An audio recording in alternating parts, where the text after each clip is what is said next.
জয়নগরে আলোচিত সমালোচিত ইসলামী বক্তা মুফতি গিয়াসউদ্দিন আত-তাহেরীকে গ্রেফতার করতে গিয়ে পুলিশের হামলায় শিকার হয়েছে ৬ পুলিশ সদস্য। শনিবার দিবাগত রাতে উপজেলার নাজিরাবাদ বাড়ি এলাকায় এই ঘটনা ঘটে। পুলিশ জানায় হামলায় তাদের তিনটি বাড়ি ভাঙচুর করা হয়েছে।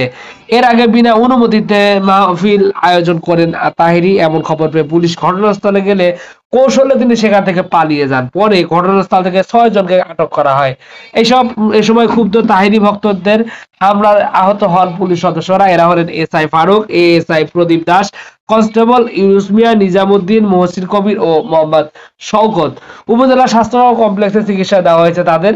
এর আগে গত শুক্রবার আখাউড়ায় বিনা অনুমতিতে মাহফিলের আয়োজন করলে পুলিশ গিয়ে তাদের শেষ করার জন্য বলে এবং সেখানেও তৈরি হয় উত্তেজনাকর পরিস্থিতি।